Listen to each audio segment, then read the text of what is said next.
That's why I made you guys a ghost. That's fine. Okay.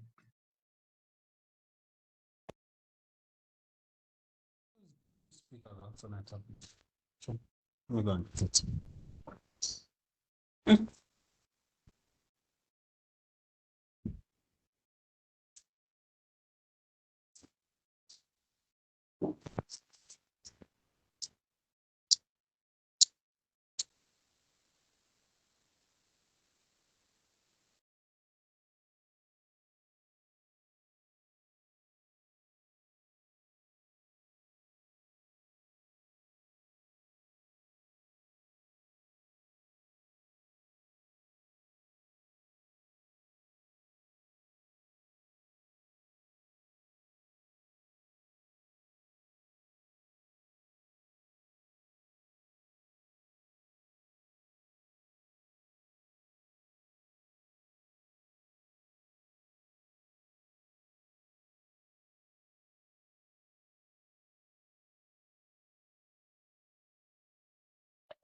Okay.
All right. I think this is a good time to start. Welcome again, everybody. Welcome. I'm going to start sharing my screen. Please confirm if you can see my screen.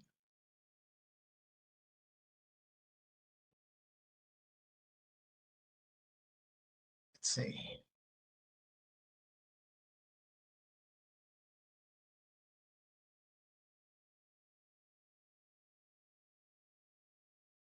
All right. I want to believe everybody can see my screen.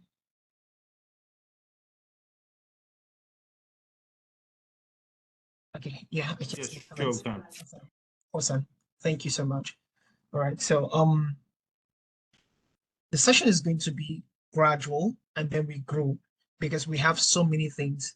But before I just dive into doing a lot of stuff, I really want to let me know our pace. Let me expand this down. All right, so maybe I'll be able to see. Okay, so for those of us on the call, right? How many of you are familiar with okay, I want to know how many of you have started DevOps on your own. Maybe you started learning Linux, or you're already working as a DevOps engineer, or you've already you've been doing some things or you've built some things as a DevOps engineer, or you've started with Linux, or you started with a cloud, can we just type on the comment section so that we can know each person's and know how we can manage everybody on the call. Though it may not be possible to manage everybody, so but it's going to be gradual. Okay, awesome. Let me see if I can. Okay, started with AWS.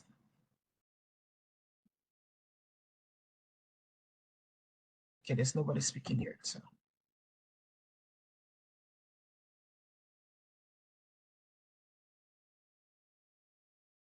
Mm.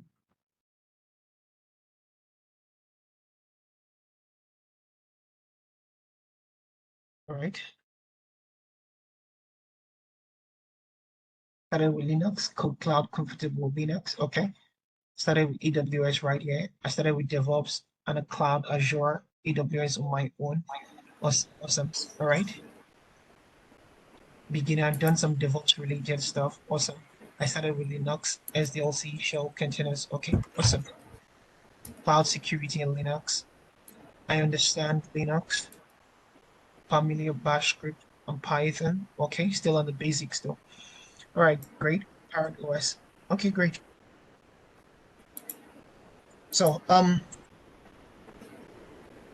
so as our project title, so what we want to learn is how to set up web applications on the cloud, right? So if some of the things that if what we've covered, what we're going to do today, some persons may have done it before, right? Now, but like I said, you're also going to learn something new if you try to pay attention. And then gradually we're going to build upon it until we get into much more complex projects, right? Now, the title is simply it could be set up. Okay, let me see if I can reduce this. Before I continue, let me see if this is being recorded already. Boss, do you know if this is recorded already? Or do I need to? Let me see. It's recording. It's recording already. It's currently being recorded. Okay, great. Yes, Thank you. I've made you the head. Yeah, I noticed it. Thank you so much. All right, so let me just close this now. Hide. Yeah, hide. All right, so the title simply says set up web applications. Oh, this is too. Please can we all mute ourselves so that we can have um everywhere quiet while the recording is smooth. All right, set up web applications on the cloud. Now, this is what we're covering, right? Now, of course, as DevOps engineers, if you're starting for the first time, one of the things you should understand is this, right? As a DevOps engineer, companies want you to solve problems, right? Now, some of you have showed me a lot of things you've been learning, you know how to do, and so on and so forth. I can remember when I started learning, when I started my journey as a DevOps engineer, right? So, pardon the background noise, okay? I remember when I got my first DevOps role, and they asked me to deploy something. I was literally I knew the Linux, I knew the cloud. When you, of course, you know, when you say, I know this, that doesn't necessarily mean you know 100% of everything that you need to know, right? But at least I could solve some problems on the cloud, right? And at least I was comfortable using Linux, regardless of the operating system type or flavor, either Ubuntu, Kali, Parrot, Mint, whichever. I was comfortable using them. You understand? So, but when I was tasked to deploy an application, I was confused. All right. Now, I want you to have this mindset as a DevOps engineer that gets a job. Okay. One of the first things that you will be asked to do, maybe during the onboarding, the developer might probably ask you to provide an email address, right? And when they ask you to bring your email address, The goal is that they will want to add your email address to their GitHub organization, right? Because there's something we call code base, right? Code base. And code base is simply where the organizations store their code, right? The whole code that helps them to showcase their product, right? Just like Facebook, Twitter, Instagram, right? Those beautiful website or applications you see, there's a code base responsible for it, right? Now, let's assume that the code base or the source management, in this case, source code management, SCM in this case is GitHub, right? Of course, there are different code base management tools. One of them could be GitHub, one of them could be what is it called? Bitbucket. It could also be SVM, it could also be Azure. There's so many of them. Okay. Now, if you have your code in the code base, you'll be asked to put your email on it, right? You will share your email and they'll add your email to the code base. Let me show you an example of what I'm trying to illustrate here. Let me see. All right. So this is, okay, no, this is GitHub. I have over 4 or 5 GitHub accounts. So I use this ones when I want to teach people. Now, so let's assume this is a GitHub organization, a GitHub platform. I want to believe that even if this is the first time you're hearing about GitHub, don't worry. Okay? Now, don't worry. So what will normally happen is this. If this is the project, let me assume this is the project.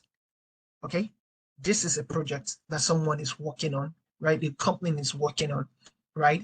Now, and this is where the code is.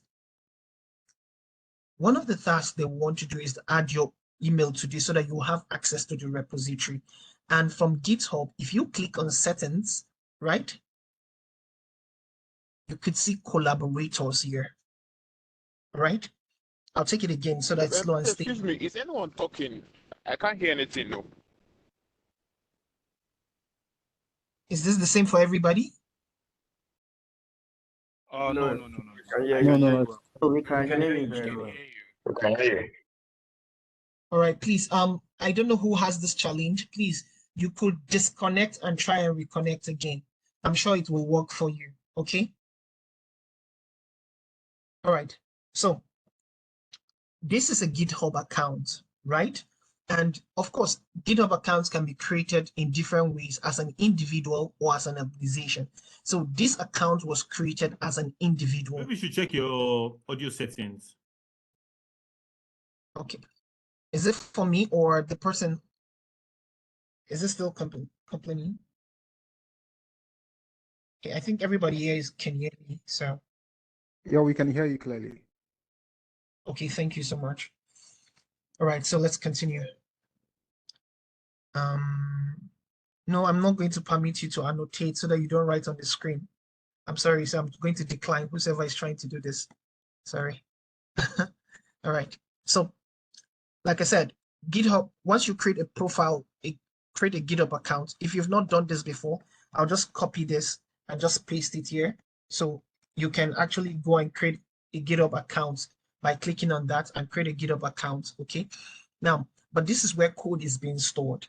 Like I was given an illustration before, right? And I said to you that supposing this is the repository, this particular one here, okay, a repository is a folder where code is being stored, right? In this context. Now, we need to give people permission to have read and write access on this repository, okay? One of the ways we can do it is by clicking on settings.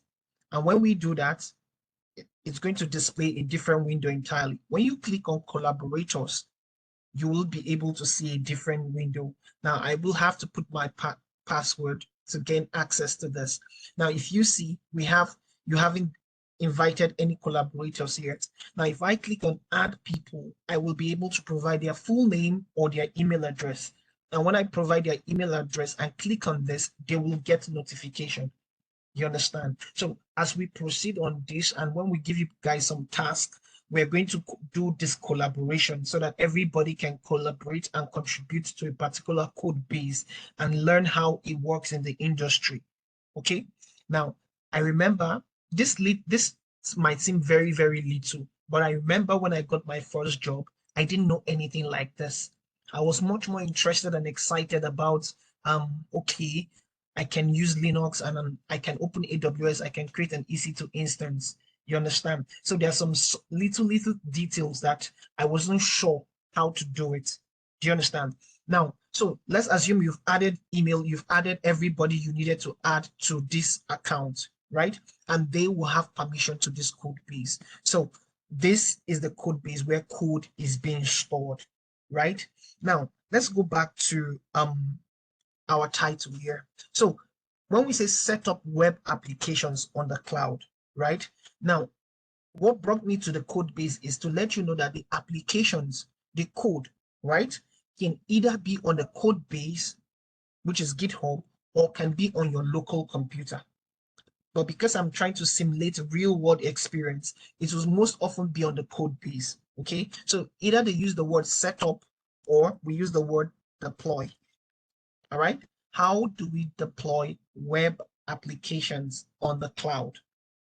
Now, in this context, we will be using just we'll be using both Node.js application and we'll be using Python application, right? Now, for someone who doesn't know any of this thing, just simply know that everything you see on the web is designed with a programming language, okay? It's designed, okay? And when we build these applications to run on the cloud, so we need to host them on what we call servers, okay? So it could, when you get a job, you don't know the particular stack the company is using, okay? It could be that the company is using what is it called, Node.js, or the company is using Python, or the company is using Java, or the company is using C#, right? Now, I want you to feel very, very comfortable. If you can do it with one language, which is Node.js, you can also do it with Python. If you can do it with Python, you can do it with Java. If you can do it with Java, you can do the same with C#. The processes are always the same, right? So if we are working with Node.js, for instance, now this is what I didn't want to, I have some code samples and the rest, but I wanted to show you how I will do it in front of you if I am being interviewed for the very, very first time, and I'm doing it before recruiters, right? They ask me to deploy a simple Node.js application on the fly in front of them. How will I do this? Now, so I'll be using this approach to do the project. So I will just simply click here. Okay, let me see. Click here. All right. So first of all, because Node.js is simply JavaScript, okay, but of course on the server side. Now, what I will simply do is, let me just see. Somebody wants to say something? Okay. Let's, okay.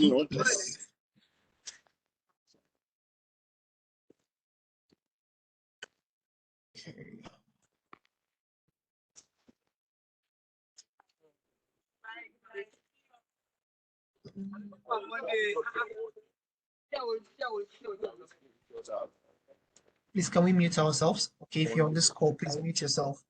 All right.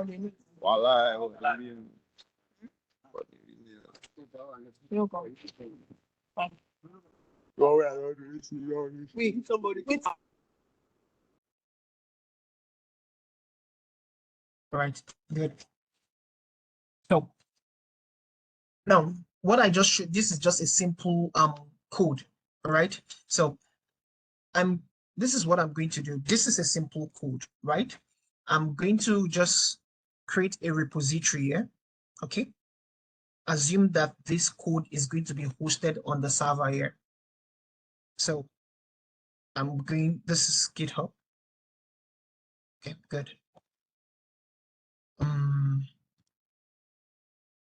Node demo. All right. Public. I want to believe everything I'm doing, everybody can do this.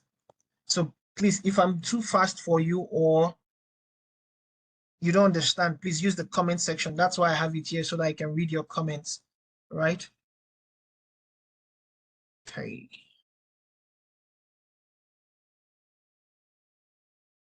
All right, good. So I'm going to create a file here.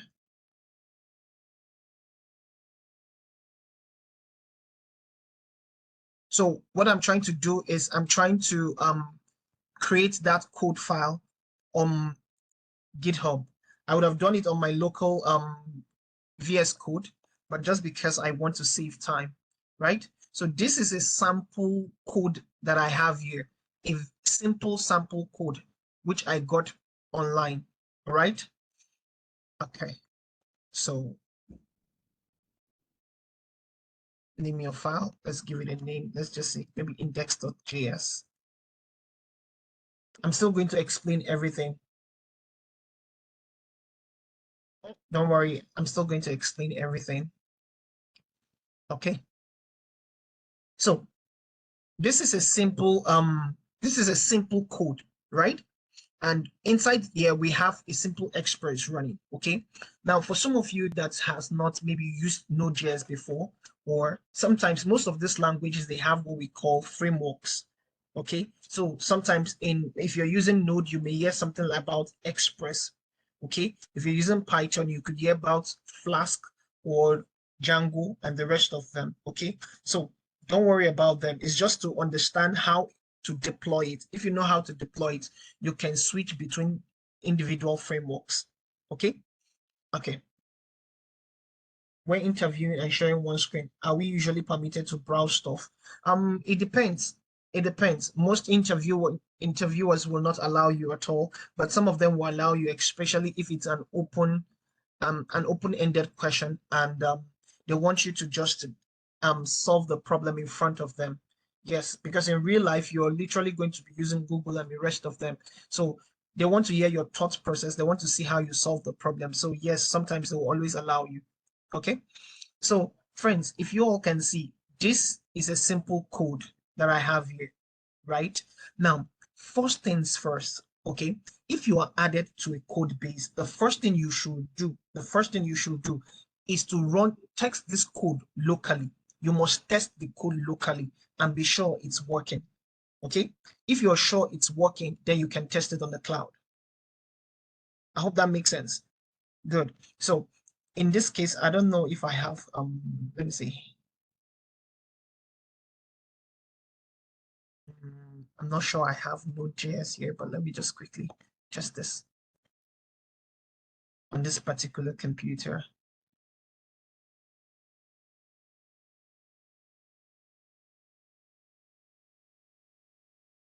Oh, hold on.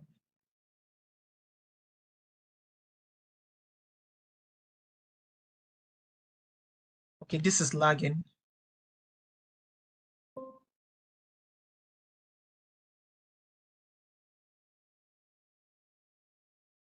It's not responding. Okay. All right, so ls. Okay, it's opening. Play. CLS. Okay, good. So let me type Node. Okay, it's not working here, but if I switch to a different shell, I git bash, and I try node-v. It's not working too, which means not on this local computer. So that's fine. So this is what I'm going to do to deploy it on the cloud. I want to believe everybody can see my screen. So I have an account with AWS. Okay. Now, AWS is a cloud service provider, okay, and they have a service, okay. Now, they call this EC2 instance. It's an instance. AWS calls it instance, okay. DigitalOcean calls it droplets. I think Azure calls it virtual machine, And I think what does GCP call it? That's Google. I can't remember the name Google calls it. Okay, but they are all simple machines that can help you to run applications, right? Or that can be utilized as your own manual computer. Yes, that's the right word. Thank you. Compute engine.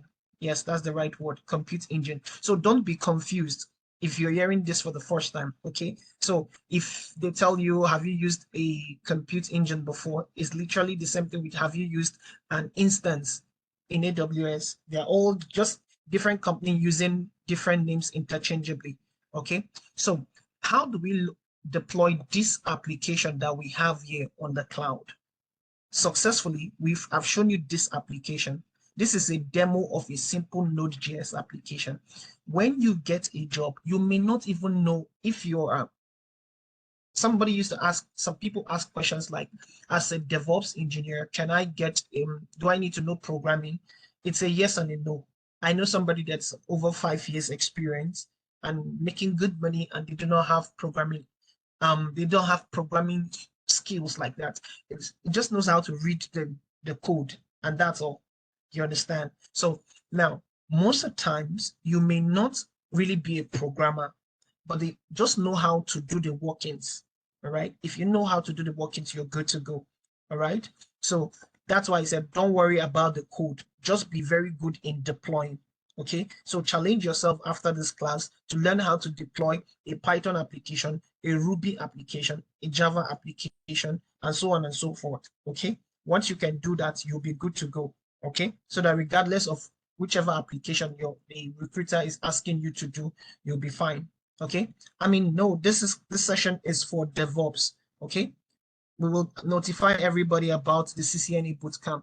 Okay. All right. So this is the code. Now let's create an EC2 instance. Okay. If you've created an AWS, so click on EC2 instance. So I'll click on it. So I'll click on launch instance. I want to believe I'm not so fast. All right. So I'm going to create this instance. Now I'll just call it app server. All right. Now, the next thing I want to do is this. There are different OS I can use. That's the operating system that I want this application to run on. Okay. A lot of times I prefer to use Red Hat because it's secure. Okay. But just to keep it very simple. Okay. Because sometimes there are a lot of configuration we'll need to do just to make sure that we use Red Hat. But I will just keep it simple and use Ubuntu. All right. So I'll click on this. Now, for the sake of this class and any other person, if you just created your account, please ensure you're using free tier eligible, free tier, and you're not using anything that is not free tier, okay? Just for cost. All right, good. So I'll just choose I choose free tier and I chose Ubuntu. That's all. I'll just scroll down, okay? This is the instance type. This has to do with the memory, okay, and the processor. All the details involved in the CPU and the memory, it's here. So I'll just keep it to T tier, T2 micro, okay. I can, if you watch this, you see T2.micro, and you'll notice that this is one virtual CPU and 1 GB memory.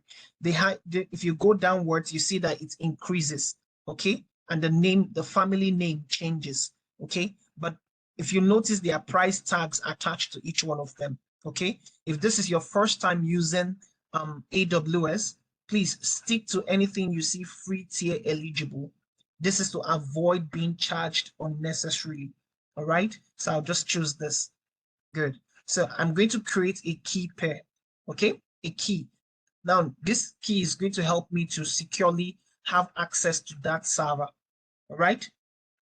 I will click on this, create a new key pair. Maybe over time we'll still learn many things, but I'll just limit this to just what we are doing. DevOps H K dash key. Okay, I just give the key a name, and don't worry about any key pair type or the format and just click on create key pair. So if you notice, it drops the key here, okay, in my downloads directory. Now, the next thing you would likely want to do is to come down here and open some settings, but don't worry, okay, we'll just keep it very simple. So the only things I did when creating this server on the cloud, right, is one, I gave it a name, okay, I chose a base operating system, or what we can call AMI, okay, that's what Amazon calls it, AMI, all right, which is the base operating system. Now I chose Ubuntu. Afterwards, I chose an instance type. Then I proceeded to create a key type, a key, right? And that's all I need to do. I want to create just one instance, just one instance. I can increase the number to 2 or 3, as many as possible. Okay, but I'll keep it very simple and just choose one instance. And when you're done, click on launch instance. All right. So you can actually increase the size of this instance, which is like hard disk drive. My computer is currently running on, let me show you so you see what I mean. If you watch this computer, it's a Windows computer. It's a 1 terabyte SSD drive, okay? And that's for the storage drive. So this computer, this instance I'm trying to create is running on 8 GB, okay? Now, of course, you can read more on this. GIB is different from GB, okay? Try to read more on this so that you can know the subtle difference between those file types or types. Exactly. So I'll click on launch instance. I hope this is not confusing for anybody. Good. So now that I have launched the instance, the next thing I will need to do is just to click on this. Of course, there's so many ways. I can click on this, or I can go to the bottom here and click on view instance. Okay. So let me just click on that one. If I do that, you see it shows me the instance that I have, right? Now, one thing you will notice is if this is your first time creating an instance in AWS, this is how we do it, okay? Now, this instance is currently running, okay? Now, and the beautiful thing is that this instance has a public IP and has a private IP, okay? And another thing you should know is that it has a DNS name, okay? So maybe as time goes on, I will explain some things to us and we understand the mapping and the rest of them. Okay, now at this point, we do not have access to this instance, okay? Now, sometimes some servers has access. So some of you that have used Ubuntu before, okay? I'm explaining this for beginners. Some of you that have access to Linux, okay? And when you've been practicing Linux, everything you were doing was on the GUI, right? I want you to understand that over time, as you get into the industry of DevOps, you will always you'll be seeing a black screen, whereby all you type there is just commands. There's no click. There's no GUI for you to click anything. It's just typing commands and hitting enter and backspace. You understand? So this is a typical server, okay? And this server, we need to gain access to this server, all right? Now, we will do so with the help of this public IP, okay? Now, but just to keep it very simple, I will click on disconnect. But before I click on disconnect, make sure that you have checked this box, all right? Now, I'll click on disconnect, and there are 4 ways we can connect to an instance. 1, 2, 3, 4. All right. So I will just keep it very, very simple. Now, but do not forget something. This is the public IP again, and this is the username. Okay. This is the username Ubuntu. All right. Having seen this, the next thing we have here is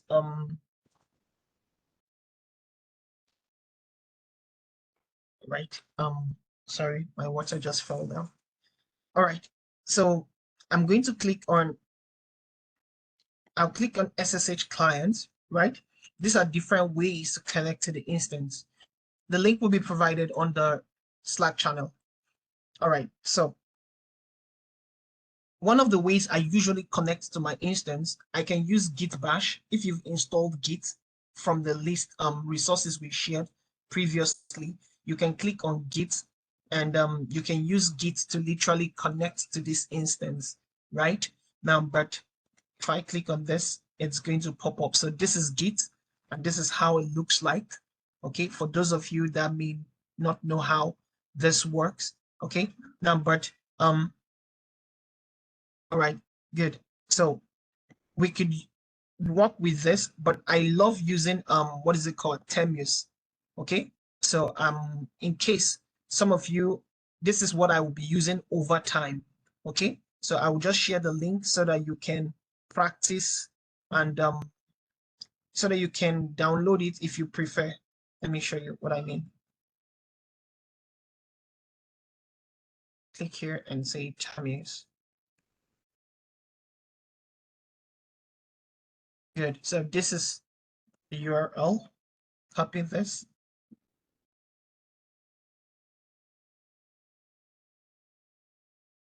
All right, this is the link. All right, now if you watch closely, this is what I will be using to gain access. Now, please, I want to encourage everybody that will be practicing alongside with me. Please, this is free, okay? When you click on this link and you sign up with your account, it's free, okay? It's free. Do not pay for anything, okay? All right, now. All right, now the next thing Mr. Ken, don't worry, we will share it on the channel or on the chats very soon. Just hold on, okay? Okay, now I will, so this is my Themis, right? Now I will click on new hosts. And when I click on new host, you will notice something is displaying there. Let me close this, sorry. This is what I have here, okay? And this is because I clicked on new host, all right? Now it's asking me for a label, so I could give it any name. I'll just say app server. I just chose to give this any name I prefer. I hope that makes sense. App server. Now, the next thing I want to do is to enter my public address or DNS name. Now, if you've been following, you will notice, okay, no, this is our AWS account, right? And you agree with me that I showed you the public IP, which is this. Is it not true? And when I try to connect here, it's asking me to enter my address. Good. Now, if I minimize this and come here, this is my public address. I can copy this address and paste it here. All right?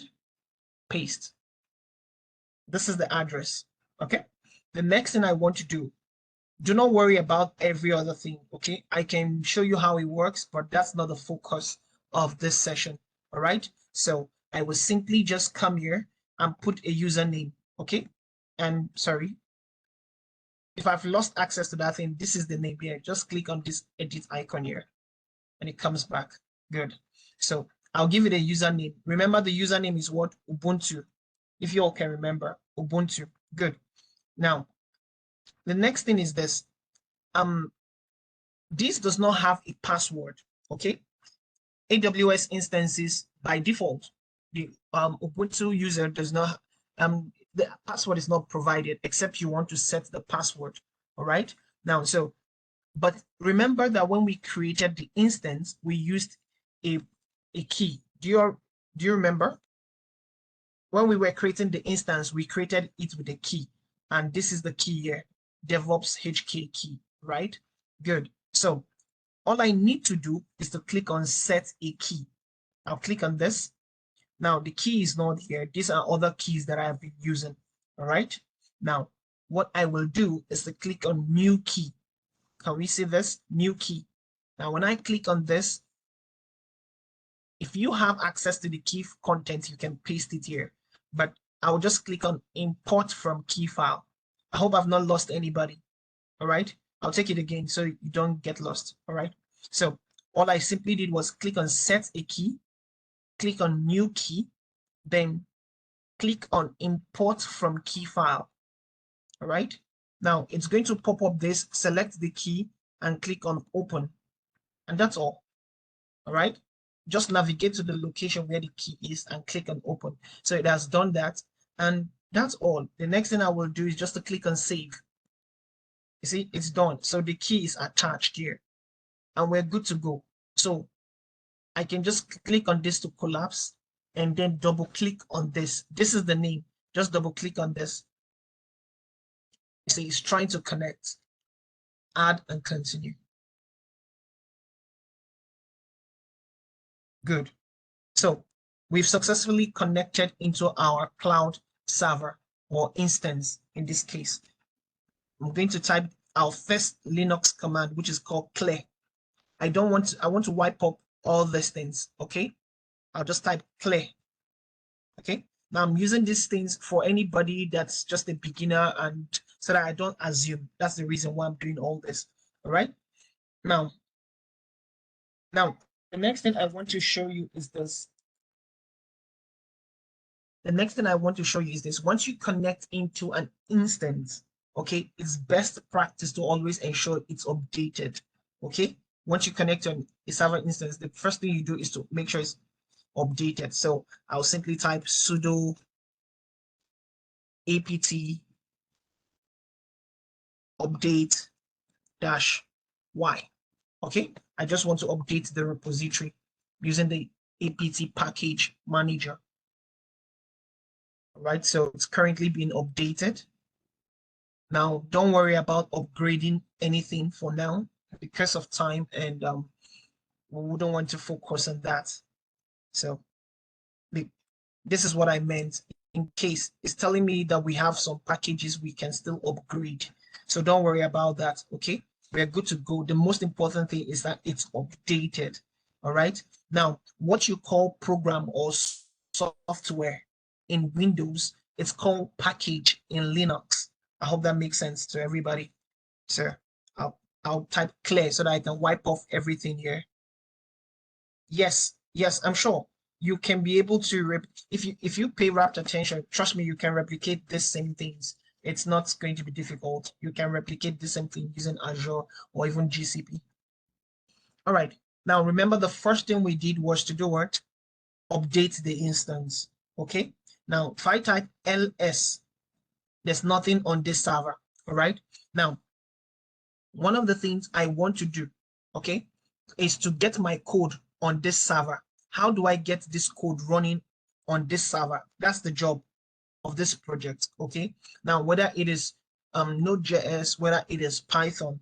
Now, the first thing I want to do is I will create a simple folder, mkdir, to create a folder and call it Node app. Okay. I just love keeping things organized such that the application will be inside this folder. I hope that makes sense, right? Now, I would have loved to use GitHub to pull it down. Yeah, that makes sense too. So let me cd into this folder, which means change directory into that folder.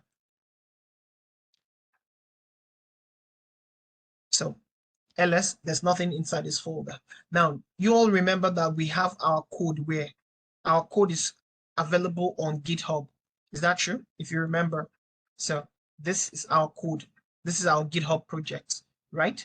Now, how do we deploy it on the cloud? That's what we're trying to do. So I want to pull this thing down to the cloud. I'll just, if you're on GitHub, click on code, and there are different ways we can connect to it. I'm a very, very security conscious person, so I would have loved to show you how to use SSH for this, but I'm just considering time. Okay, I think let's do it, no problem. So I will just I want to connect to this thing securely. Okay, I can use HTTPS and just say git clone and pull it down, but let me just do everything in a secure way. Okay, so I'll just click on SSH. I'll click on SSH and copy this. All right, now, but something is going to happen. If you watch here, it's telling you use a password protected SSH key.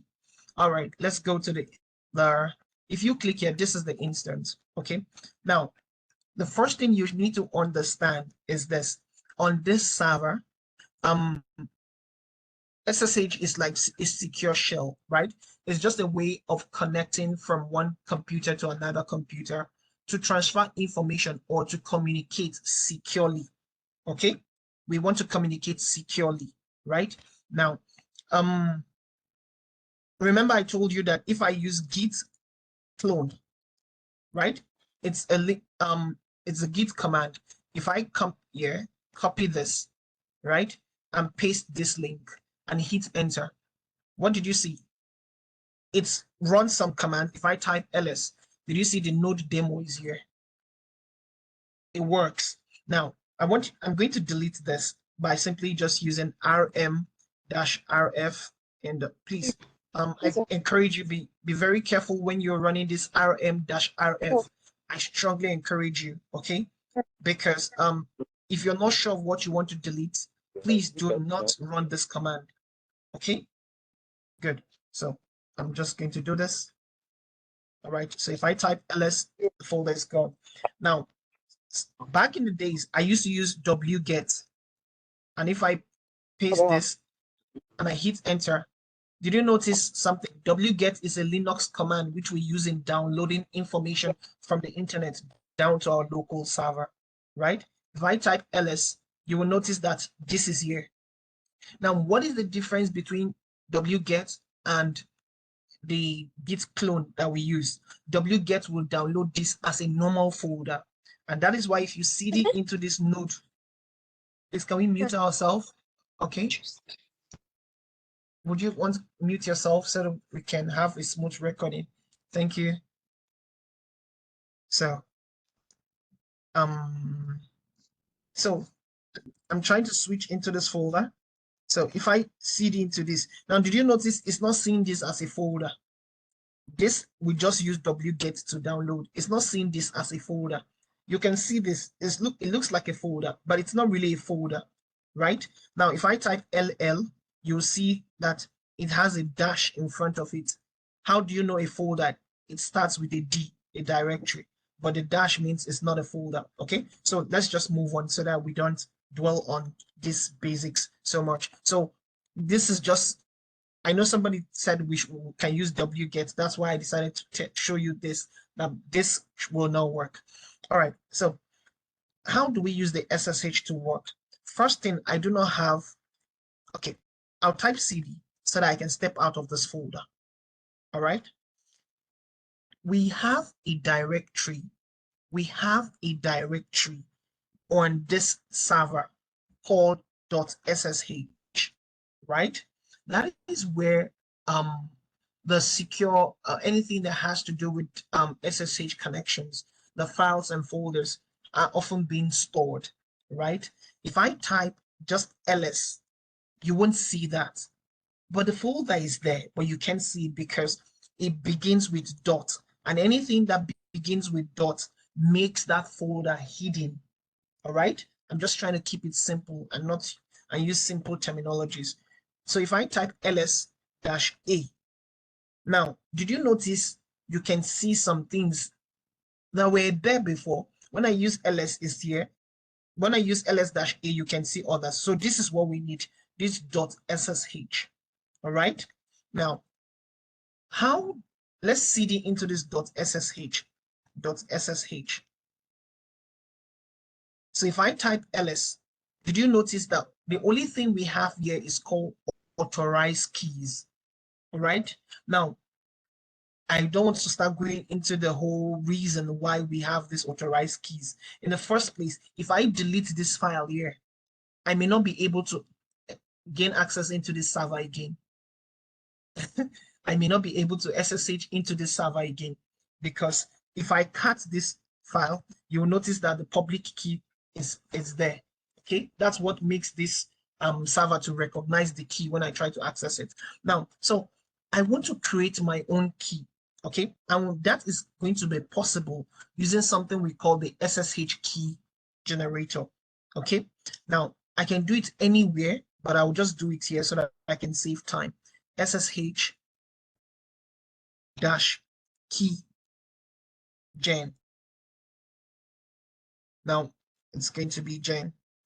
Okay, now Of course, I can put a lot of flag if I say type -b, -t, and the rest of them. But I want to keep it very, very simple so that I don't confuse anybody. Okay. If I just use the SSH-keygen, it'll put the default parameters. Okay. So we are trying to create a key. Okay. What we are trying to do by running this command is to create our own key pair, a public and a private key. And that's the key we are going to use to SSH into our GitHub securely. All right. So this is the command I typed, SSH-keygen. Now, when I hit enter, it's going to try to generate a public and a private key pair. Now, it's going to store it in this location. As you can see, .ssh here. All right. Good. Now, don't worry about giving it a name for now. Let's just keep everything very simple. So just hit enter. All right. Now, passphrase is another layer of security. We want to make the key secure. We want to make the key secure. All right. If I want to, I can type a passphrase, but I won't. I'll just keep it by default. I'll hit enter, and it just generates a, this is just a random format, cryptography and the rest of them. I would have gone into this if we a cybersecurity class, but I won't do those things. So if I type ls, you will see that we have two keys here, ID_RSA and ID_RSA.pub. These are the two keys we created. Remember the first time I typed ls, we only had authorize_keys inside this folder. But when I use the ls command, after I had run this, it created two keys for me, a public and a private key, right? Good. Now that I have this, what do I do?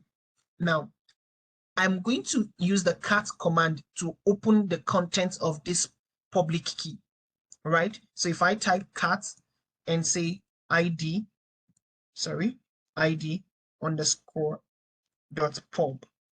this is what we have here. Did you see that? Good. Now, so I'm going to copy it. Take note of what I'm doing. I'm going to copy this. I'm going to copy this, right? Now, I've copied that this content here. Now, the next thing I want to do, okay, friends, let's pay attention, okay? I'll click on this. Oh my God. Right, so now I come to my GitHub, right? I will click on settings. Okay, now there's so many ways.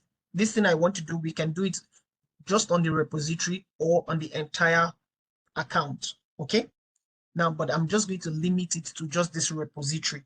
Okay, now I'll just click on settings. Okay, if I click on settings, you're going to notice something we have here called deployed keys. Deploy keys. Now, when I say repository and I say the entire account, what do I mean? This is what I mean. You know, this is my account, right? And there are so many repositories in it. If I want to just map everything in this repository to this particular server, I could just click here. And if I check on the bottom, you're going to see settings. I know this is settings icon. Pardon me. I don't want to close this. So if you notice, instead of that deploy, what you have here is SSH and GPG keys. You see, this is where we can map the keys. All right. But I just want to limit it to just the, what is it called? The repository I'm working on. I hope that makes sense. So I'm going to go back. And so this is the project I'm working on. I clicked on settings. I hope I didn't confuse anybody. Remember, this is the project I'm working on. I clicked on settings, click on Word, deploy keys. All right. Now I'll click on add deploy key. Good. I'll just give it a random name, anything I want to call it. So I'll just call it DevOps HK server. I'll paste the key here, the content of that key. I'll paste it here. Okay. Now, please don't just rush and click this. Okay. Remember to check this. Okay. Just check this if you want to have read and write access. Okay. So you'll be able to pull and push to the repository. Okay. Remember to do this. Check this box. Then click on add key. Good. So it's added the key. So it has read and it has write permission. I hope that makes sense. Now, the next thing I want to do is so let's go back to the server. Now, so we're good to go. So if I come here, okay, and sorry, it's lagging. Let's wait a little while.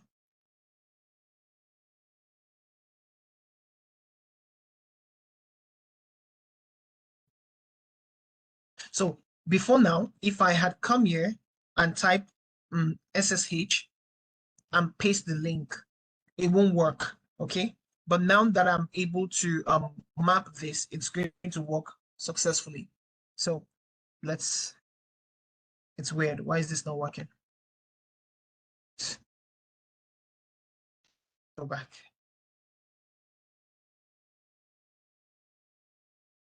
It's acting weird. Okay, good.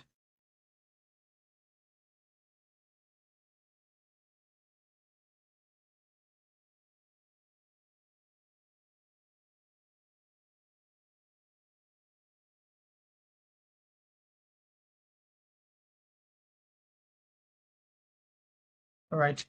Okay, good. So now if you click here, so what we need to work with is SSH, right? So click on SSH and then copy this. Okay. When we copy this, so we go into the server, and if I paste this, right? SSH this. So when I hit enter, now sorry, git clone, paste that link and hit enter. So git clone provide the SSH.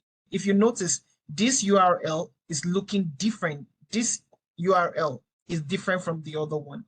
Okay, what do I mean? This starts from Git, but if you go with HTTPS, it looks different. Okay, so take note of what I'm doing. So now I'm trying to SSH into this account. It requires permission. Okay, now it's going to do this with the help of the key. So I'll just type yes. So did you notice it pulled down something? Now if I type ls, you will notice that folder is here.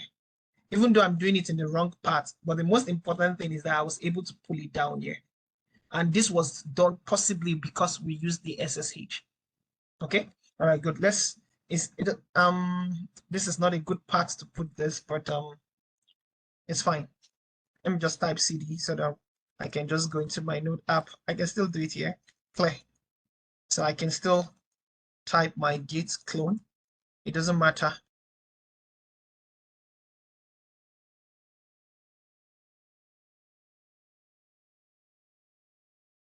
Okay. All right, good. So this is the folder. We're good to go. So this is the one we're working with, not this one. Okay, please ignore this one. So let me delete it. So rm dash rf rm node dot git.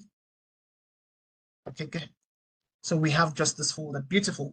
So we've successfully moved the code into our server. Now, the next thing we need to do is to cd into that node project. So if we type ls, you're going to notice that these files are the same files we have on our GitHub here. Okay. Now, how do you run a Node.js project? Okay, there are a lot of ways we can run a simple Node.js project, but for best practice, one of the things we want to do is to work with package managers and the rest of them. Okay, now let's so first thing we need to do, because we're working with Node.js projects. Okay, but before I continue, we spent almost 1 hour. So far, is this making sense? Have I lost anybody? Are we confused? Any questions so far before I continue? Any question? Yes, I can see your hands raised. That's fine. Just I will ask us if you have a question. Okay, only one person did it right now. So, but okay, making sense. Okay, good. All right, Mr. Didi or Miss Didi, go ahead, please. Go ahead, please, if you have a question. Yeah, so thank you very much. I just wanted to confirm something. Yeah. What if there was changes to my to the code and it has been updated on GitHub? So would I need to drop the files on the server and re-upload, or I can just upload and it updates itself based on the Um, new code? what would have solved that problem for you? It's if you set up a CI/CD, right? CD pipeline. Okay. One way, right? Now, because ideally, what we've not installed any agents here that is looking at the GitHub and say, okay, if there's any new code that's added to this branch, run. So I can even write a script that does that and say, if anything happens to this code base that's added to this branch, run git pull to fetch it into this. You understand? You can do that. But ideally, this is the simplest way you can do it. But in a real world scenario, when we configure CI/CD pipelines, we can use what we call webhooks to do those things. Thank you. Does that make sense? Yeah, it All does. right. Thank you. You're welcome. All right. Eric says, first time I'm confused though. I'm sure when you watch the video, right, it will make more sense. Okay.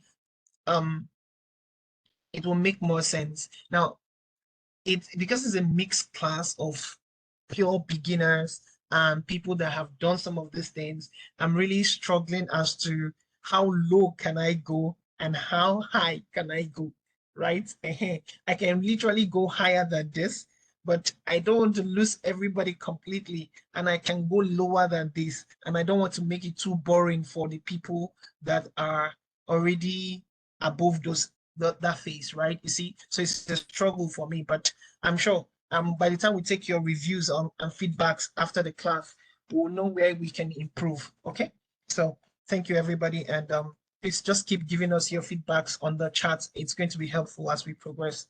Okay, all right. So now if you all can see, these are the two files we have here: readme.md and index.js. Okay, now ideally speaking, you may not see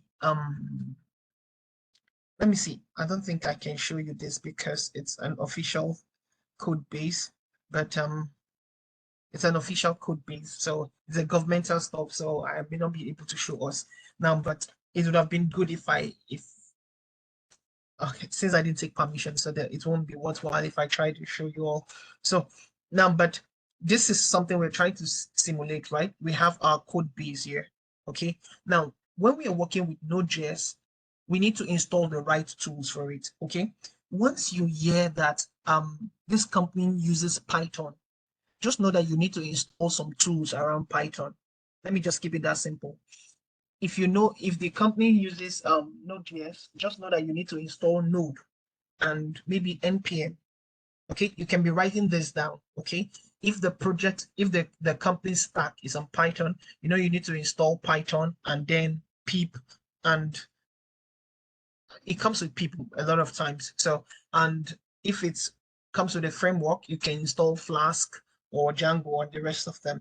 But if it's a Node.js project, you may need to install Node, and then you may need to install npm. All right, good. So don't forget this. So because we're working with a Node project, okay, a Node project, and I showed us the demo, we need to install two packages. Let me just call it that, okay, or utilities, whichever one. Okay, so if I come here now, I can literally just come here and say sudo apt install node. This will work now, but the package manager for I don't rely on best practice, right? One of the things I will be teaching us is best practice. I do not rely on the what is it called, the package managers if I want to download some things. Okay, now this is why, because if when I say package managers, this apt here is what we are using to download anything we are using on a Linux computer, on this Ubuntu, right? Now a lot of time, if this package manager, if they that's Ubuntu, okay, because they are the one providing support for this. If they refuse to update their package, right? I've had this kind of situations, maybe using Docker or Kubernetes. If they refuse to update their package, you will literally be using, if you run sudo update, you will literally be using old version, pending whenever they choose to update. But because you can go to different sources, okay, you can go to the manufacturer source, or you can go to GitHub to find the original source, depending if the developer or the author choose to deploy the code on GitHub. Okay, now, so let me just show you what I will do if I want to install Node and NPM, especially the latest version. So this is what I usually will do. So I will come here and say install Node on AWS EC2. Now, this article, it's showing up here because I've used it a lot of times. So I'll just copy it and paste it for anybody that will intend to use this. Okay, I've dropped the link there. Now, this should not be overwhelming for anybody, right? So if you watch here, don't worry about first step this. The most important thing I need here is just this commands, okay? So don't be lost. Don't worry about understanding what each of this command is. It can be overwhelming as a beginner learning DevOps, but don't worry, okay? Just try to follow the instructions, okay? Don't bother yourself about this. It's a script, but don't worry, okay? Just click on this to copy it, go to the server, and just paste it, okay? All right, good. So the next thing is to copy this one. Good. The third one is this.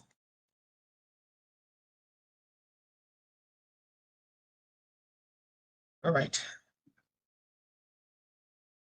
Beautiful. So at this point, I can run this last one if I want to. It's my decision. But if I come here and just type Node-V, you'll see the latest Node version is 18.8, right? If I type npm-v, it's a 9.81. So just those three commands installs both Node and npm, right? And the latest version, that's why you see LTS. You understand? Of course, this is long-term support. Okay. Now, so this saves me from anything I want to do. So if I type ls, I can still see these two files here. Okay. I hope this has not confused anybody. Okay. So just know that those two tools we installed are what we need to run this project. If you don't have Node, you can run a Node.js project. Okay. Now, so to test this, if I type Node space, the name of the application, the project file is containing index.js. So if I say index.js, exactly here. Now, if I hit enter, now, did you notice something happened? Friends, can you see something happen when I try to do something? Now, we use the Node application, the Node environment, okay, or what we call the Node server. So we use this Node utility here to run this file, okay? Now, when I use this Node command to run this file, it ran through that file and spotted something and told me unexpected end of input. So it's telling me line 11. Well, the most important thing, as long as I can see module here, I think I have a clue as to what it's trying to say. Okay, maybe something is missing. Okay, now, but I can run the cat command on my index.js. So this is it. Let me be sure. Yeah, this is it. I don't think there's anything happening special here. So, but now the first thing you need to do, okay, I want to believe this is not confusing for anybody. The first thing you need to do, okay, is we can run something we call npm init. Okay, npm init. Now, the npm init is going to help us to create something we call a package.json file. Okay, this is actually the first thing we are supposed to do. Okay, now let me show you something. If we go to, this is GitHub, right? Maybe some of you have heard about open source and the rest of them. So sometimes when you come here and maybe somebody created a Node.js project, let me see, Node.js projects. So this is the way I used to practice back then, right? Search all of GitHub. I'll be looking for Node.js projects. Let me see. I type this into my search all of GitHub. No. What's happening? Sorry, Yeah. quick one. Quick one. Like I said in the chat, it's actually very important to understand them basically Linux operations, especially file operations and all that, because it's actually going to be very, very important for people to use while working with Git. I mean, being able to create directories, navigate directories, and delete as well. So it's actually going to be very important. It's actually very important to be able to understand those.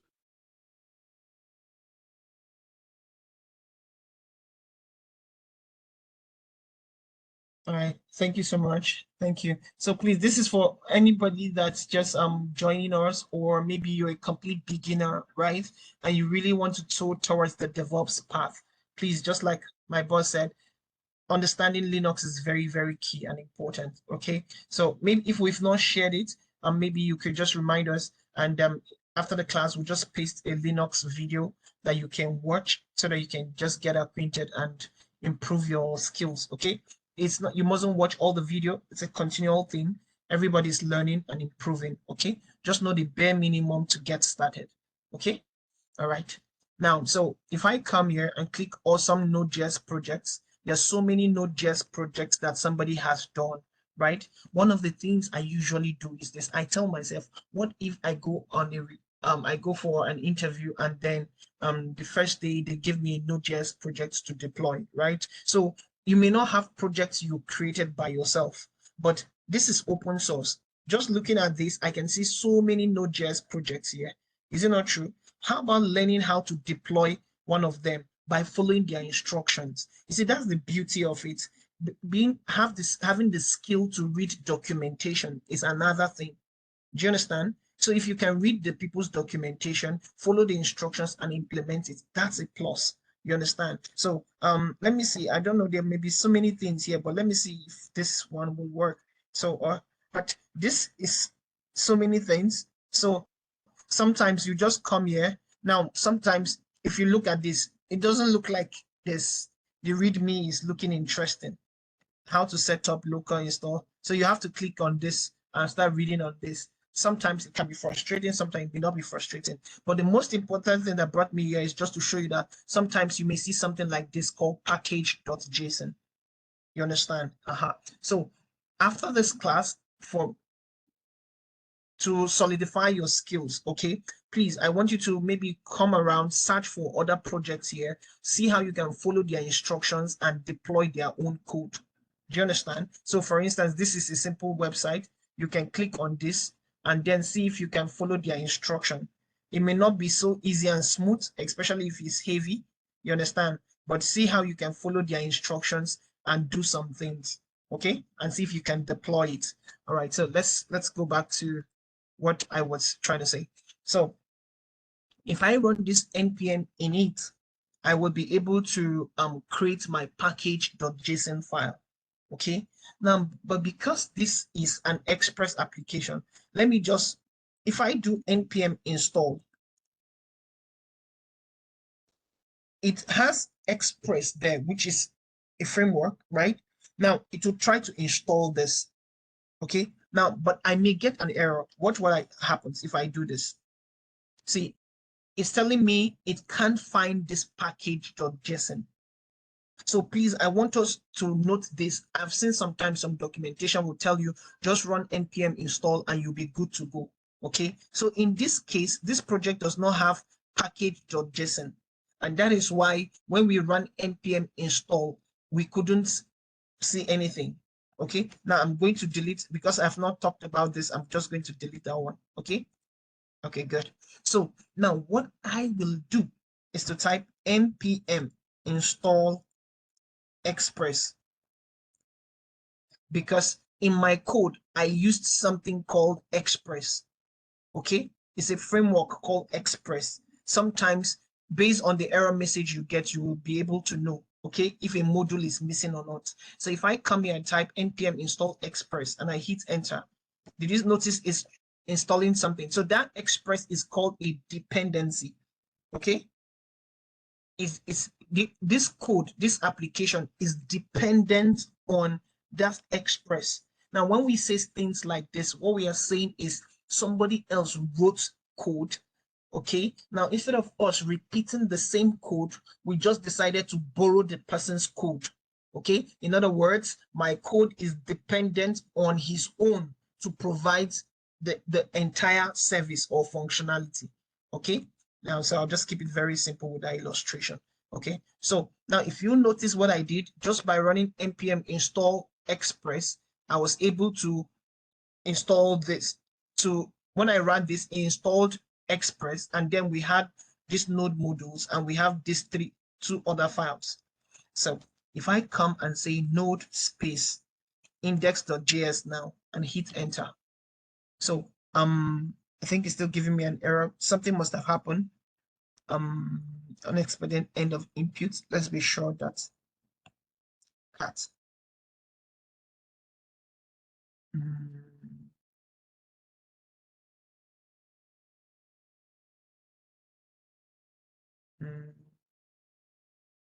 I think you didn't close up listen. You see? I didn't close which. Remind me, let me be sure. This close here. Up the listen. This curly bracket here, right? Yeah, I think so. Yeah, I just realized maybe I didn't copy it. So I'll just type sudo vi and index.js. Good. So I will just come to the bottom. So this is the curly bracket is referring to this particular one. So this one opens here, it closes here. This bracket opens here, it closes here. Okay. For now, if you are not into programming, don't worry about things like this. Okay. I remember when I started, they were all looking like Greek to me. Okay. But I chose not to be deterred. Okay. I just try to follow the instructions and see what I can do. Okay, so now I will close this. So this opens here, this closes here. So this is what we have. Okay, so I'm good to go. This is what I just added. All right, so I'll press escape, column WQ exclamation. I'm good to go. Now, so let's try running this command again, which is node space index.js. So if we hit enter, something else is missing. Okay, let's see. Let's see.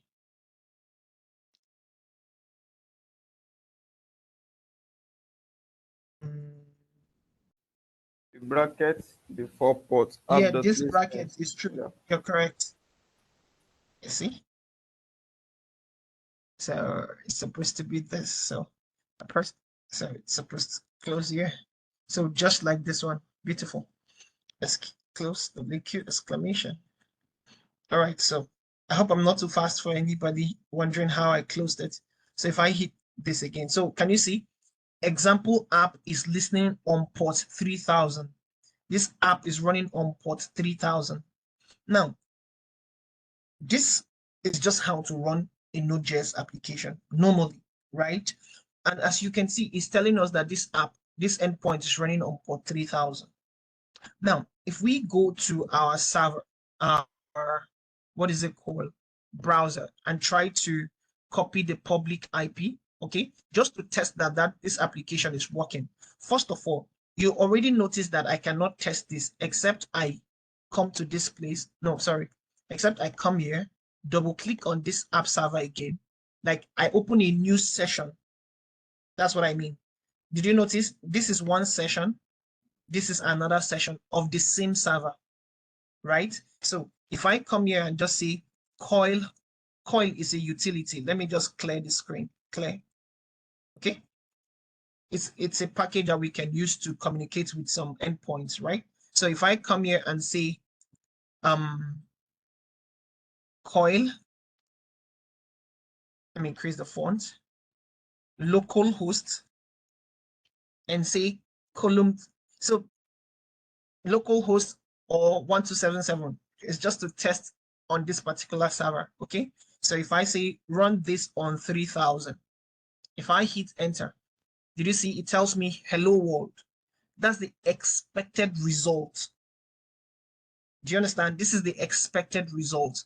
And immediately we use the coil command, we can get response telling me that yes, on port 3000, especially on the slash endpoint, we are getting hello world. Do you understand? Good. Now, so if I come to this particular one, I can't do anything here except I press Control C. Then I can be able to type anything I'm doing. Now, you agree with me that if I come back here and press the up arrow key and hit enter, you see it failed. Why? Because this process has been terminated. So, but before I go to that, right, I want you to understand something. Let's run this application again using the node space index.js. You see, it's listening on port 3000.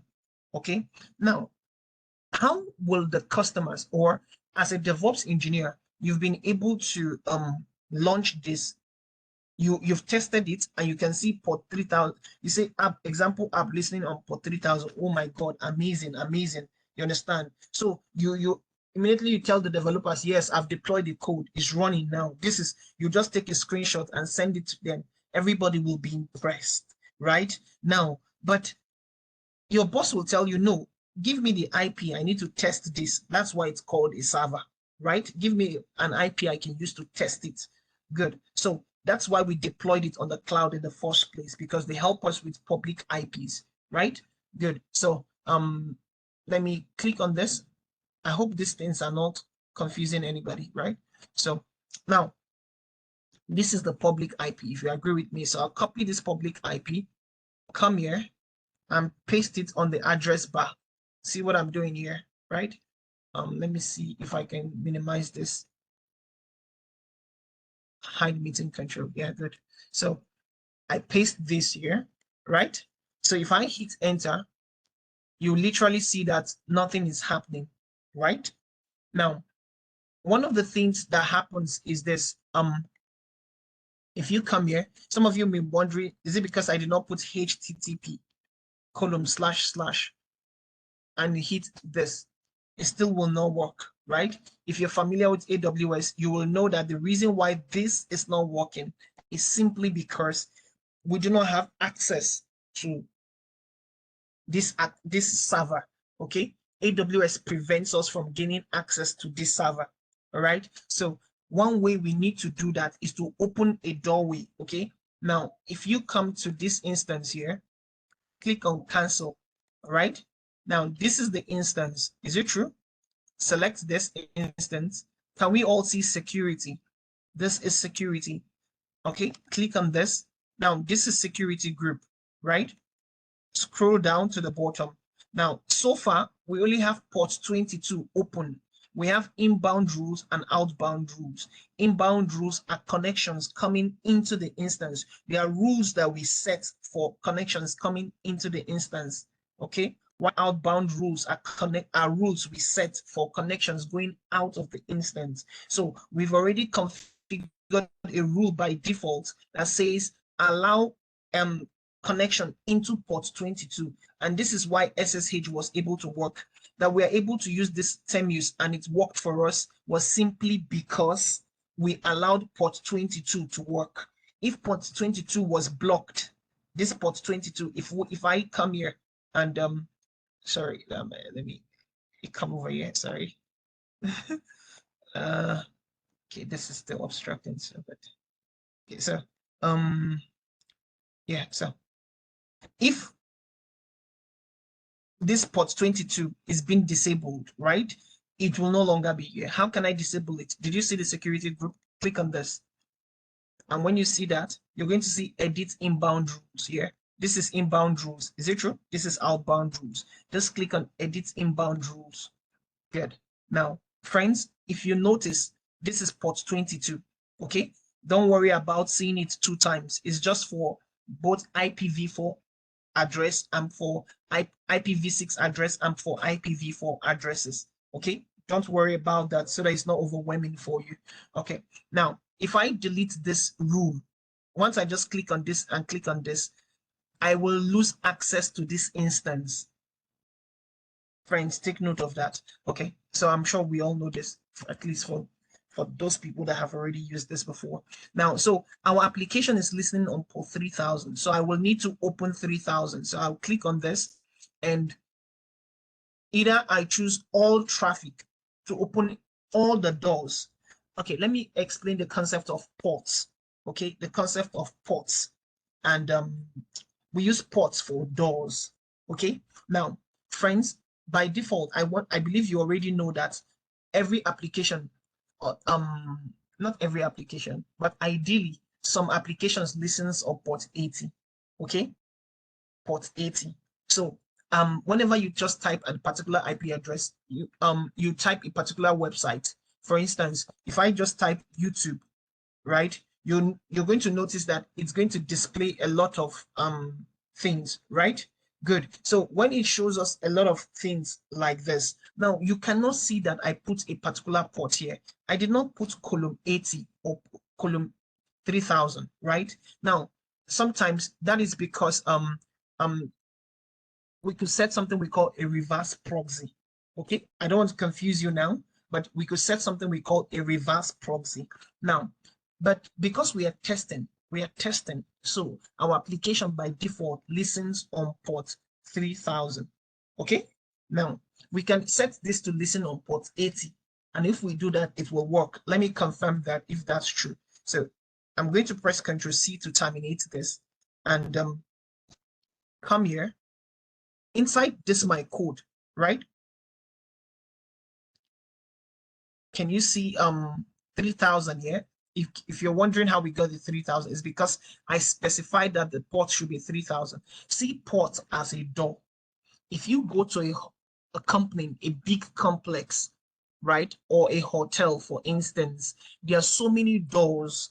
Each door leads to different access points. A particular door will lead you to a particular service. If you want to eat, there's a particular doorway to go through to get access to food. If you want to rest, there's a particular door to go through to get access to rest. If you want a massage, there's a particular door for it. Okay, so every door is a doorway. Port 22 is for SSH service. Port 80 is for HTTP service. Port 443 is for HTTPS. Okay, so I want you to understand the concept of ports as doorways to provide a particular service.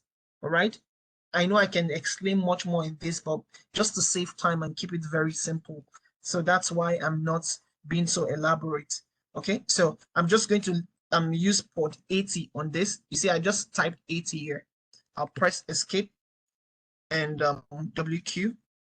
Now, in case you're wondering what I'm doing, if you've not done this before, this is Linux using a VI editor. Okay, that's what we've been using. It's a VI editor in Linux. All right, now, okay, now this is telling me that permission denied. I don't think I have any server. I don't have Nginx, neither do I have Apache running here. So I don't think it should block me from listening. SSH-ls LST, let's see. So there's nothing listening on port. So it's fine.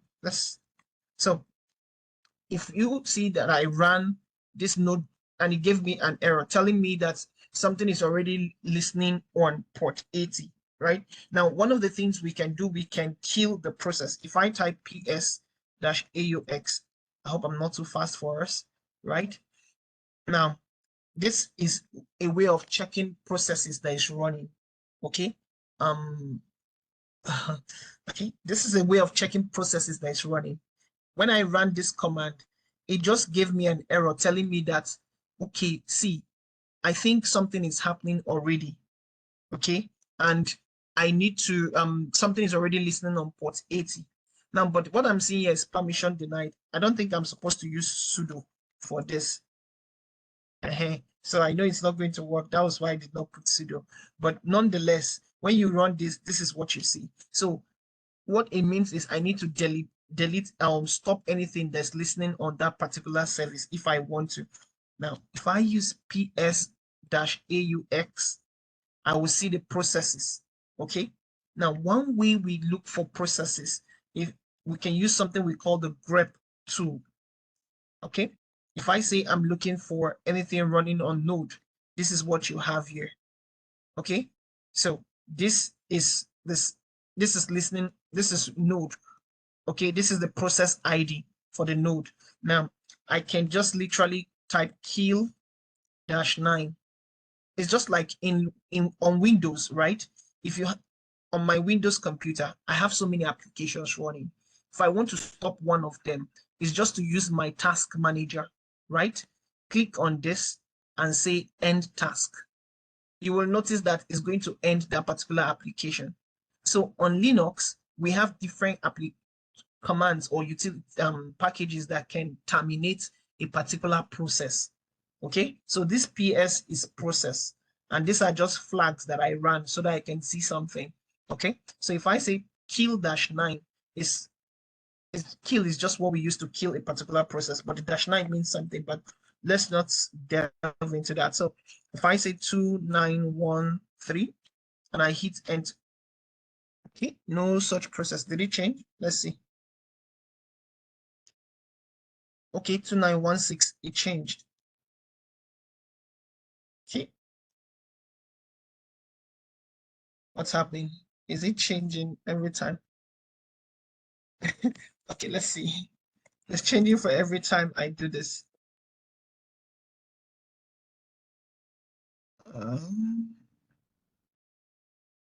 Okay, for some weird reason, I think it doesn't want to run on port 80, which I will still find a way to fix later. But the most important thing is, if you notice, it's literally it's changing the ports. As I try to kill a particular process, it tries to switch. So what I will just do is I will just try to switch it. What is it called? I'll just try to switch this. What is it called? The port. So instead of port 80, let me just keep it simple to 8080. Okay. Although I wanted to explain something, but let's just. All right, so let me say node space index.js. Okay, I knew there was no problem. It just doesn't want to listen on port 80. So, but that's fine. So if you see, this is currently running on port 8080. Okay, good. So, all right. So this is not running here. So I told you all you need to do is to come here and just choose custom TCP. Okay, just leave it with the first one. Okay, custom TCP. Come here and type 8080. All right. Now click on this and choose anywhere IPv4. Okay, or you can choose my IP, but don't worry, I won't do that. Just choose this. Okay, don't worry about setting it in 2 places. IPv4, it's okay. All right, you can give it a description if you prefer. When you're done, please click on save rules.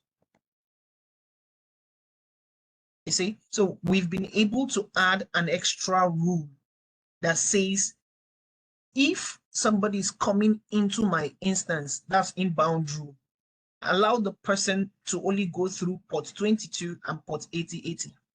Okay, so that's another way of saying it. So if I come here, and we know that a port 8080, if I come here and put column and say 8080 and hit enter, did you notice what we have here?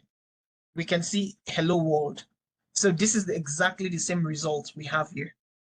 Friends, I hope this is understandable. So this is what we have here. So this port 8080 is here. So if I type Ctrl+C and reload this, you're going to notice something. It will fail. You see? So, but if I come here and run this again and reload this, you see it works. Okay? Now, but this is not sustainable. If you've gotten to this point and you understood everything I have done, this is how to deploy a simple Node application, a very simple one. Okay. Now, most of the times, if there is what we call, if there is what we call package.json file, a lot of time this package.json file we have, will have what we call scripts, a lot of things added inside this package.json file. So now there's no time for me to show you that now, but let me show you. Okay, let's use this one. Click on this. Okay, I'm trying to show you one of this ones we found here. Okay, package.json inside one of the projects we found. So did you notice there are so many things inside here? The most interesting one I wanted to show you is, let me see, there's always something we call scripts. Okay, so sometimes you see some people do something like npm run start or npm run dev.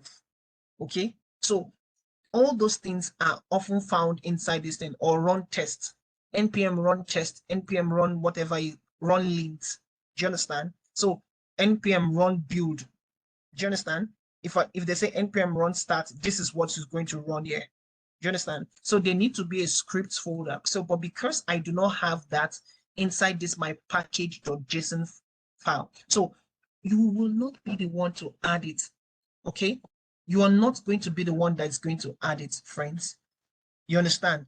You are not the one. So your job is just get the code from the developer. Okay, if you get the code from the developer, then you can run whatever you have there. Do you understand? So it's only when, this is just to keep it very, very simple. You understand? If I wanted to use npm run start, all I needed to do is just to add a script. So if I come inside here, right, I will add something like this and simply say, instead of dependencies, I'll put another extra one, call it scripts. And inside the quote, I'll just put node space index.js. So anytime I come here and say, of course, I'll give it a name. You understand? This is what I'm trying to say. Let me copy this and show you what I mean. So if I come here, you see, this is what we have here, right? So this is another extra one. So what you will see there will be something like scripts. And inside the scripts, one of them could be called start. Do you understand? And what you will see there will be node space, depending on the way it's configured anyway. So in this, my example, it will be node index.js. So if I want to run this now, I hope I'm not confusing anybody. So if I want to run this, what I will do here is to say npm run, you understand? Then the name of the script, npm run start. Do you understand? So when I say npm run start, it's going to run this particular code inside here. Okay, so sometimes you will see dev, you see production, you see build. You understand? That is how to switch from one. So if I copy this is the way you may literally see it. Now, sometimes I think there's usually semicolon. So, but let me just keep it very simple. No, I don't think there's semicolon. It should be this way. So you may see something like this, dev. You may see something like production. You understand? And this may be running in different ways. It can be configured different ways. So you can learn to run different environments and say, okay, I want to, okay, thank you so much. This is comma. Okay. So if I want to just test what I'm doing, okay, I'm going to run this one. If I want to check it for development, I'm going to run this particular line. And if I'm ready and I'm comfortable with everything, I will now run production by running this one. Now, remember, I said this inside here will definitely change, right? And like, if you look what we have here, if you watch this code base, you literally see that this is the way their stats looks like. This is the way this one looks like. Okay, there's so many of them, so many of them. Okay, so if they are front-end developers here, trust me, it's almost the same thing with some of the things you guys have been doing. Okay, so just don't over, like I said, it's just the basic things you just need to know, and every other thing the developer can explain it to you. Okay, all right, good. So that we don't dwell much on this. Now, one of the problems I want to solve, okay, so that we can start wrapping up, is this. We've been able to get this running, but this is not a good way to make this reliable. Okay, because if I stop this, it will not be working. We need to use what we usually do. Okay, because I remember when I one of the jobs I got as a DevOps engineer, they asked me to host this application on the cloud server, which was what I did, like I showed you guys, right? And I tested it, it was working fine. Now, the developers will make some changes when they start working, and they will try to test with the IP I gave them. It was not working. They were very angry. They were like, what's wrong? They're not seeing their changes, right? So the boss, the senior engineer will reach out and say, okay, Fred, what's wrong? Is the server down? I say, no, sir, the server has been up. I'll be so excited. And it's true, the server has been up. You understand? But why? The server is not picking latest change. You understand? Okay. So now, but there are several ways to do this anyway. You understand? But once they tell me is the server down, I know that okay, maybe they push something. So what I would do is I will just kill this by pressing Control C. So if it was running before like this, if it was running before and they tell me is the server down, I'll press Control C to terminate it. Press up arrow and hit enter again. And now, of course, now this is not the way I usually. This, of course, will not do anything, right? Because I'll need to do git pull so that I can pull any recent change that is on GitHub, right? When I do git pull, it's going to pull any change. Let me show you what I mean. So supposing this was the project we were working on. So let me come here and say, this is the project we're working on, right? And so for some reason, we open this thing and change this. I'm going to edit this, edit file. So let's change this thing to port 9000, right? And say, change this and say API is live. You understand? I can even add another extra endpoint and say API. Okay. I'll change this one to welcome. It works. I just copied and pasted. If you're wondering what I did, I just copied this and pasted it. Okay. So this was slash. I just added an extra one and added the text. Okay. So this is the extra things I just did, right? So I'll click on say commit changes and I click on this. Now, everything has been done on the server, on the code base. Now, normally, if I just run this git pull, you see, it has pulled the recent change, right? So, somebody said brackets. Did I? Okay, those brackets we did, right? Let me be sure so that we don't get those funny errors again. I think it's here. Coily break. I think it's here. It's here. This one.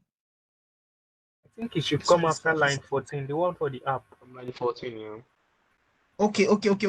That's true. I think I remember now. Thank you. So it's coily bracket, and so I need to edit this again. So I'll come here and coily bracket and this. Okay, thank you. Good. So that we don't get the same error we got the other time. Click on this, commit changes. Good.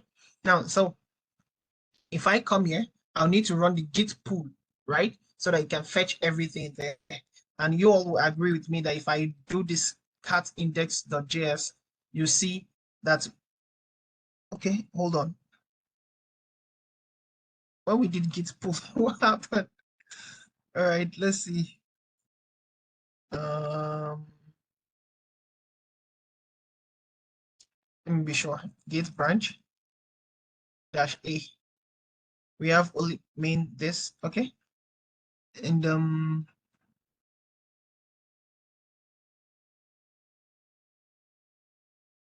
let me see. Your local changes to the following files will be overwritten by, of course, no. You need to commit. You need to commit changes before you pull. I've not done anything here on the local git status. Did I do anything? Oh. All right. Okay, I remember some of the things I've done before. So let's just create just to keep it very simple. Let me just commit only this index.js. Git add, or no, let me remove it so that I retain what I just have, the git restore and index.js, git status. Okay, let me see, git pull. All right, good. So ls cat index.js. Okay, good. Now, for any of you that's wondering what I did, in case you're wondering what's all this thing I just did, just know that I did, if you've not learned how Git works, right? If you've not learned how Git works, just know that I was getting some error because I made some changes on the local file and was not consistent with what was on the server, okay, on this file here, okay? So I needed to remove all the changes I did locally. So that was why I used the git restore, okay? And now everything syncs, okay? But of course, if I do git status, this is what I have. It's not tracking these files yet, okay? And that's fine with what I have. Okay, good. So if I say node space index.js, you see the app is listening on port 9000. And friends, you know what I need to do, right? If I click here, I need to go and add port 9000. This is 8080. So if I edit this and come here, so I can change this or add an extra rule.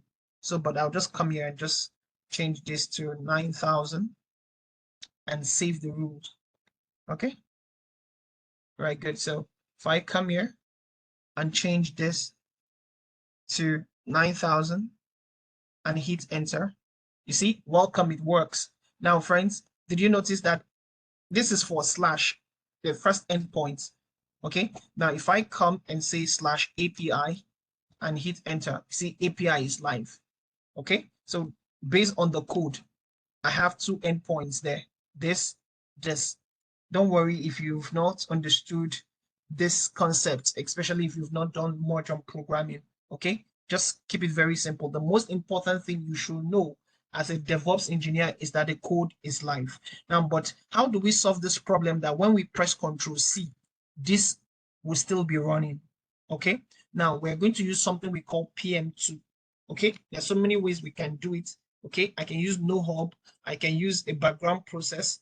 Okay, if I come in and do this, let me show you, and use this ampersand and hit enter. Now, if I come here and reload, did you see, friends? Did you notice is working? So if I remove this and hit enter, you see it's working. Did you see? I'm able to work something. So you may be wondering, what did I just do? The only thing I did was to add this extra ampersand and.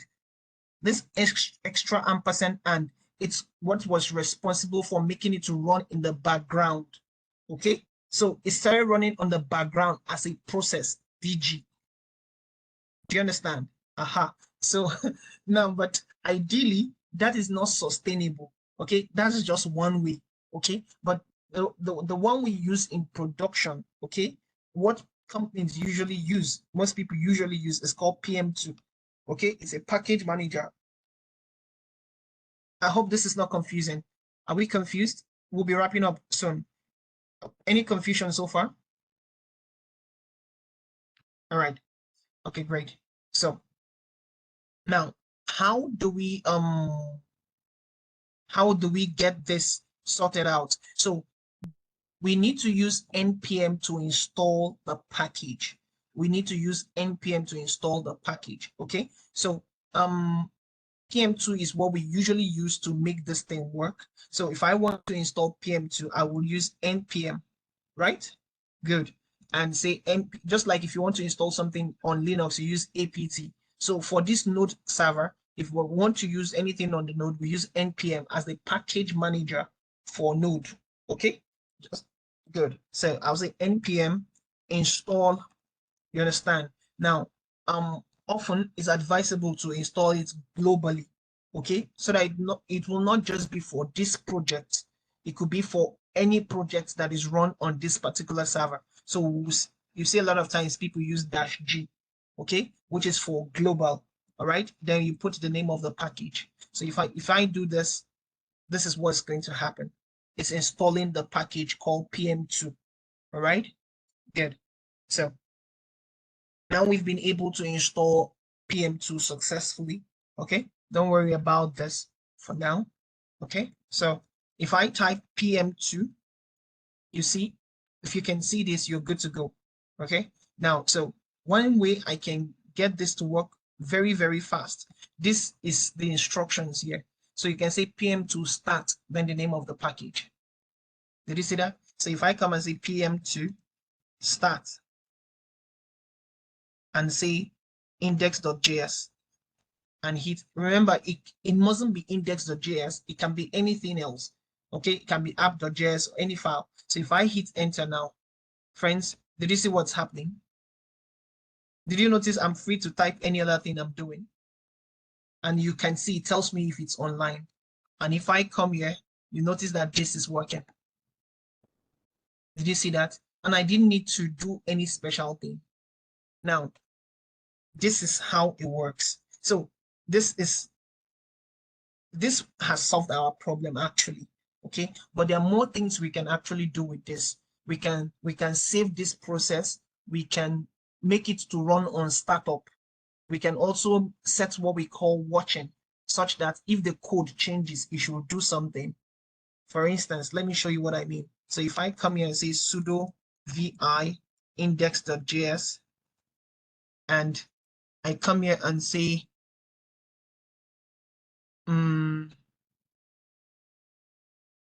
API server is live. So you see, I changed the file, right? So if I come here and put /API and hit enter, it's still, do we still see there? API is live. Why? Because the last process is still running. It still doesn't have any, it doesn't update. So what we are supposed to do, so what we can do now, we can give this process a name.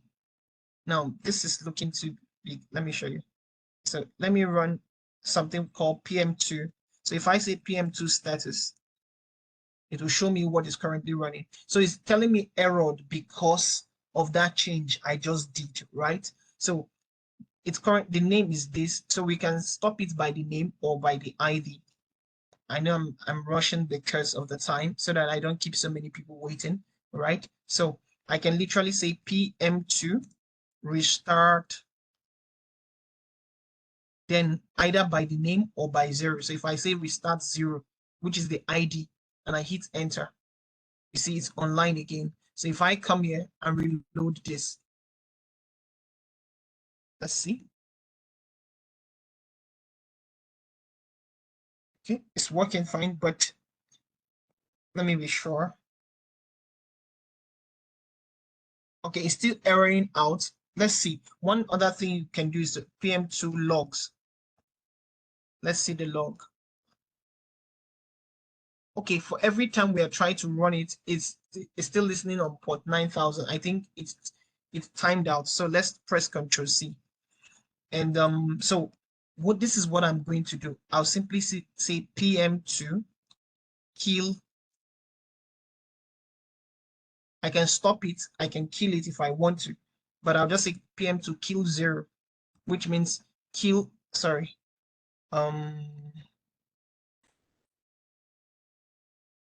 Let's see. So if I just say PM to kill, it's going to kill everything. Okay. So if I say PM to status now, you see there's nothing running. Okay.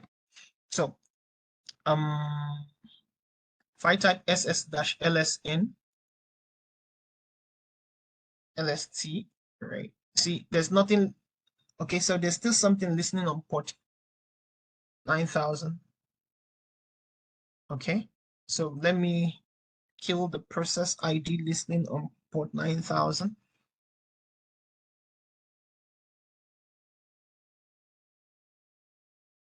Okay.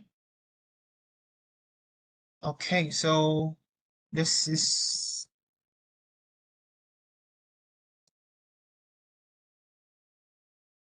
okay, good. So what I want to do now is to type this PM2. If I do it this way, I can say PM2 start index.js. Now I can also put -- watch. I think so. Yeah. Let me see.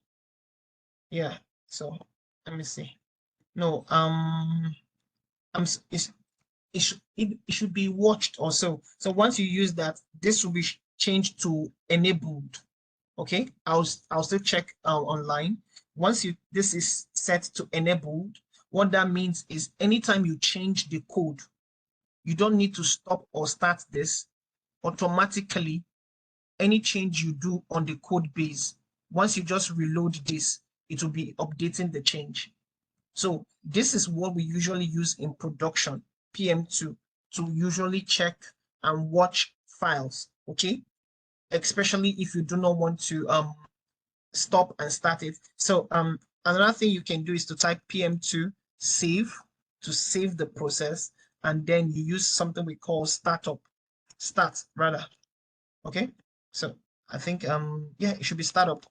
So once you hit startup, what this command will do is this: it will save this process, and anytime you stop the instance, if you start it again, PM2 will continue running that same process. Okay, so this is exactly how to run a simple web application running on Node.js. Now, Python is the same thing. Python is literally the same thing, or whether it is Flask or not. Let me see if I can quickly in less than 5 minutes just show us how, if it was Python, how I would have done it. So if I say mkdir and say Python, a Python folder. So if I cd into the Python folder, and let me quickly create a Python file, touch and say app.python, a simple app.py, a simple Python. I would have created a Flask one. I think I have one on Flask. Yeah, but because of time,